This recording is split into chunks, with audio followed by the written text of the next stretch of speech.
নমস্কার, আপনারা দেখছেন চ্যানেল এবিসি। আমি বিজয়, আর প্রত্যেক দিনকার মতো আপনাদের সামনে উপস্থিত হয়ে গেছি।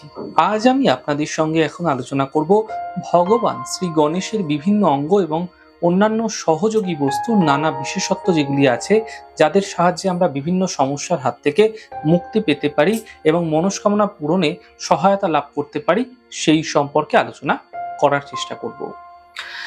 দেখুন, প্রথমে বলবো শ্রী গণেশজির মাথার বিশেষত্ব। যেহেতু ওনার মাথা হাতির মতো, তাই ওনাকে বলা হয় গজরাজ। আমরা জানি হাতি এমনিতে শান্ত প্রাণী, কিন্তু রেগে গেলে ভয়ঙ্কর হয়ে উঠতে পারে।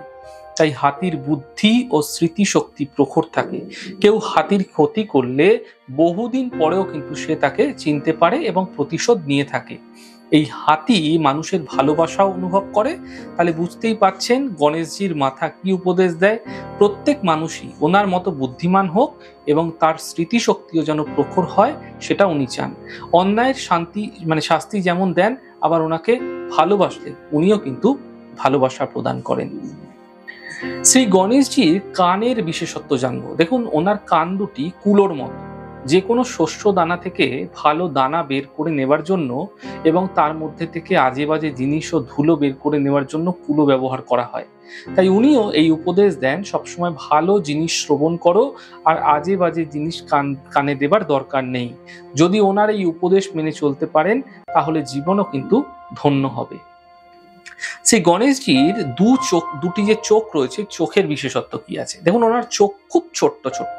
ওনার দেহের তুলনায় ওনার চোখগুলো কিন্তু খুবই ছোট, কিন্তু খুবই সূক্ষ্ম দৃষ্টি সম্পন্ন। হাতির সামনে ছুঁচ ফেলে দিলে যেরকম ছুঁচটি সে সুরে করে তুলে নিতে পারে, সঙ্গে সঙ্গে চোখও খুব দূরদৃষ্টি সম্পন্ন।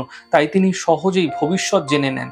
তাই আগেকার দিনে যে সমস্ত রাজাদের সন্তান হতো না, সেই রাজ্যে রাজা নির্বাচন করার একটি পদ্ধতি ছিল, অদ্ভুত পদ্ধতি। দেখুন, রাজ দরবারে রাজা হওয়ার মতো যাদের ক্ষমতা থাকতো তাদের দাঁড় করানো হতো, আর একটি মালা হস্তিনীকে দিয়ে দেওয়া হতো, এবং হস্তিনী যার গলায় সেই মালা পরিয়ে দিত, সেই হতো রাজ্যের রাজা। এই প্রথা দক্ষিণ ভারতে এখনো চালু আছে। তাহলে বুঝতেই পারছেন ওনার দূরদৃষ্টি কতটা। তাই তিনি এই উপদেশ দেন যে প্রত্যেক মানুষের ভবিষ্যৎ গড়ে তোলার জন্য অবশ্যই দূরদৃষ্টির প্রয়োজন রয়েছে। শ্রী গণেশজির নাকের বিশেষত্ব জানবো। দেখুন, নাক সবারই আছে, কিন্তু ওনার যে নাক আছে, সেই নাকের সাহায্যে বিভিন্ন গন্ধ শোকার ক্ষমতা, যে কোনো সেন্সিটিভ জিনিসগুলোকে কিন্তু কুইকলি সে নাকে বুঝতে পারেন। তিনি দূরের গন্ধ কিন্তু শুকে নিতে পারেন। সেই সঙ্গে তার দূরদৃষ্টির জন্য তিনি এত শক্তিশালী হয়ে থাকেন। শ্রী গণেশজির দাঁতের বিশেষত্ব কি আছে? দেখুন, গণেশজির দুটি দাঁত আছে। এই দুটি দাঁতের মধ্যে একটি হচ্ছে একটু ভাঙা এবং অপরটি হচ্ছে সম্পূর্ণ গোটা। এই দাঁত প্রচন্ড ক্ষমতা রাখে এবং প্রয়োজনে অস্ত্র হিসাবেও ব্যবহৃত হয়। তবে এই দুটি দাঁত কিন্তু অন্য উপদেশ দেয়। সম্পূর্ণ দাঁতটি এই উপদেশ দেয় যে ঈশ্বরের প্রতি ভক্তি, শ্রদ্ধা, আস্থা থাকলে তবেই তার জীবন হবে সম্পূর্ণ, অর্থাৎ পূর্ণ দাঁতের মতো। আর ভাঙা দাঁতটি এই উপদেশ দেয় যে ঈশ্বরের প্রতি ভক্তি, শ্রদ্ধা না রাখতে পারলে জীবনও হবে খণ্ডিত দাঁতের মতো, অর্থাৎ অসম্পূর্ণ। শ্রী গণেশজির হাতের বিশেষত্ব জানবো। দেখুন, ওনার হাত হলো চারটি। এই চারটি হাত বিভিন্ন জিনিস থাকে। একটি হাতে থাকে অঙ্কুশ, একটি হাতে থাকে গদা, একটি হাতে থাকে লাড্ডু, এবং একটি হাতে হলো আশীর্বাদের জন্য। তাই তিনি যেরকম লাড্ডু খেতে ভালোবাসেন, তিনি যেরকম আশীর্বাদ দিতে ভালোবাসেন, তিনি কিন্তু সর্বদা অঙ্কুশ এবং হাতে যেহেতু গদা রয়েছে, অর্থাৎ যখন সমস্যা আসে সে কিন্তু উগ্র স্বভাবের হয়ে ওঠে। এটাই কিন্তু তার চারটি হাতের মধ্যে বুঝিয়ে থাকে। দেখুন, শ্রী গণেশের উদরের বিশেষত্ব জানবো। পেট বা উদরের আপনারা সকলেই জানেন, ওনার একটি পেট রয়েছে। তো এখানে শব্দটি ব্যাখ্যা করলে পাওয়া যায় যে লম্বা উদর, অর্থাৎ লম্বা মানে বিস্তৃত। ওনার পেট সাগরের মতো বিস্তৃত। সাগর যেমন সমস্ত জিনিস নিজের গর্ভে সহজেই ধারণ করে নেয়, তেমনি উনিও কিন্তু সকলের সমস্ত দুঃখ নিজের পেটের মধ্যে ধারণ করেন।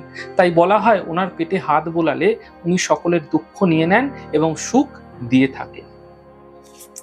শ্রী গণেশজির পদযুগলের অর্থাৎ পায়ের বিশেষত্ব জানবো। দেখুন, ওনার পা খুব ছোট ছোট। তিনি ছুটতে পারেন না, তিনি ধীরে ধীরে যান। তিনি আমাদের এই উপদেশ দেন, তাড়াতাড়ি কোনো কাজ করা ঠিক নয় এবং প্রত্যেক কাজ করার আগে তা চিন্তা করে নিতে হবে তবেই কাজের মধ্যে সম্পূর্ণতা আসবে। ধীর স্থির হয়ে কাজ করুন, তবেই ভবিষ্যৎ সুন্দর হবে, নইলে হড়বড় করার ফলে গড়বড় হয়ে যেতে পারে। কচ্ছপ খরগোশের গল্প অবশ্যই শুনেছেন, অতএব সেরকম হবেন না। ধীর স্থির এবং সঠিক বুদ্ধির সাহায্যেই পরিবারের গাড়ি এগিয়ে নিয়ে যান। দেখবেন যারা এক লাফে ওপরে ওঠে তারা সহজেই আবার পড়ে যায়, যারা কষ্ট করে ওপরে ওঠে তারা কিন্তু সেখানে স্থির হয়ে দাঁড়াতে পারে এবং ধীরে ধীরে তারা সাফল্যের চূড়ায় পৌঁছে যায়। জানবো শ্রী গণেশজির অঙ্কুশের বিশেষত্ব। অঙ্কুশ একটি বাঁকানো লৌহদণ্ড। হাতিকে বশে আনার জন্য এই অঙ্কুশ ব্যবহার করা হয়। কখনো কখনো আমরা বাসনা কামনার জন্য কিন্তু অসংযমী কাজ করে ফেলি, সেটা মোটেই ঠিক নয়। অঙ্কুশ কামনা, বাসনা ও বিকারকে সংযমে রাখার উপদেশ দিয়ে থাকে।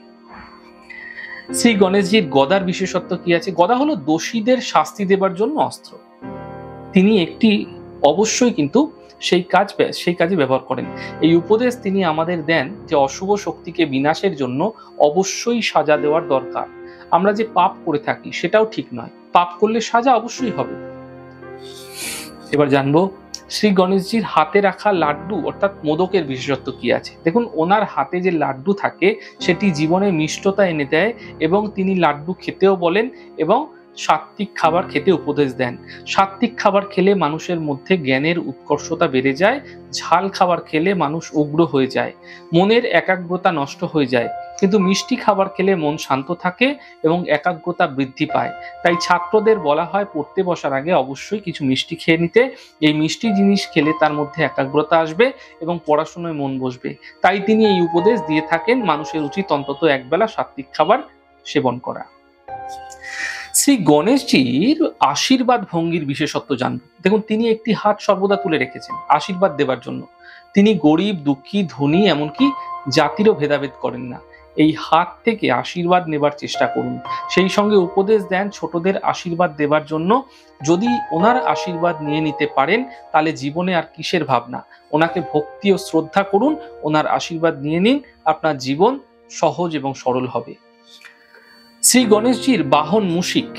আপনারা মুশিকের সম্বন্ধে অনেকেই জানতে চেয়েছিলেন আমার কাছে। মুশিকের বিশেষত্ব দেখুন, ওনার বাহন হলো ইঁদুর। আর মহাদেবের যেমন নন্দী অর্থাৎ ষাঁড়, মা দুর্গার বাহন হলো সিংহ, নারায়ণের গরুড়। বাবা মহাদেবের বা মা দুর্গার বা নারায়ণের বাহন আপনার বাড়িতে ঢুকতেই পারেন না, কিন্তু ওনার বাহন আপনার বাড়িতে সহজেই ঢুকে পড়ে। ওনার বাহন প্রত্যেক বাড়িতে এবং প্রত্যেক প্রদেশেই কিন্তু বর্তমান। তাই মহাপুরুষরা যেমন গরিব, দুঃখী, ধনী এবং জাতির ভেদাভেদ করেন না, সেরকম ওনার বাহন সর্বত্রই বিচরণ করেন। উনিও দরকার পড়লে সবার ঘরেই সহজে চলে যান। শ্রী গণেশজির প্রিয় হচ্ছে দুর্বার। তাই দুর্বার বিশেষত্ব কি আছে? দেখুন, দুর্বা হলো ঘাস, আপনারা সকলেই জানেন, যেটি ওনার কাছে সব থেকে প্রিয়। যে ঘাস সর্বদা পদদলিত হয়, যেই ঘাস ওনার পুজোর একমাত্র উপকরণ। গরিব, দুঃখী এবং ধনীও তার পুজো করতে পারেন। তিনি সবাইকে ভালোবাসেন, কোনো ভেদাভেদ রাখেন না। একটা তুচ্ছ পদদলিত জিনিস যার কোনো মূল্যই নেই, সেই জিনিসটিকেই তিনি তার সব থেকে প্রিয় জিনিসের মধ্যে স্থান দিয়েছেন। এর থেকে উনি এই উপদেশ দিয়েছেন যে জীবনে কোনো মানুষকে বা কোনো জিনিসকেই তুচ্ছ করো না, সে একদিন তোমার কাজে লাগতে পারে। সবাইকেই আপন করে নেবার চেষ্টা করো। শ্রী গণেশজির প্রিয় লাল ফুলের বিশেষত্ব কি আছে? দেখুন, লাল ফুল ওনার ভীষণ প্রিয়। লাল রঙের দুটি বিশেষত্ব হচ্ছে, লাল রং হলো কান্তির সূচক, আরেকটি হলো ক্রান্তির সূচক। তিনি এটি আমাদের উপদেশ দেন যে নিজের অধিকার বজায় রাখার জন্য অবশ্যই ক্রান্তির দরকার, অর্থাৎ ন্যায়ের অধিকার কখনোই ছাড়বেন না, কারণ ন্যায় থেকেই কিন্তু আমরা আমাদের জীবনে এগিয়ে যেতে পারি। শ্রী গণেশজির অক্ষতের বিশেষত্ব কি আছে? আমরা অক্ষত দিয়ে থাকি। তো অক্ষত অর্থাৎ যার ক্ষয় নাই, যা খণ্ডিত নয়, অখণ্ডিত কোনো জিনিস মাত্রই ওনার খুব প্রিয়। তিনি আমাদের এই উপদেশ দেন যেন প্রত্যেক মানুষের মধ্যে তার ভক্তি অক্ষয় বা অক্ষত থাকে।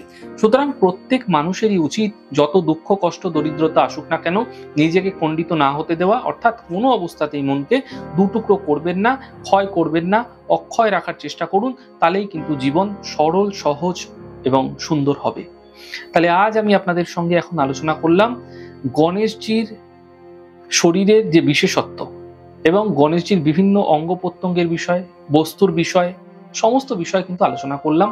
আমাদের এই ছোট ছোট আলোচনা কেমন লাগছে অবশ্যই লিখে জানাবেন। যদি ভালো লেগে থাকে সেক্ষেত্রে লাইক করতে, কমেন্ট করতে, সাবস্ক্রাইব এবং শেয়ার করতে বন্ধুদের সঙ্গে ভুলবেন না।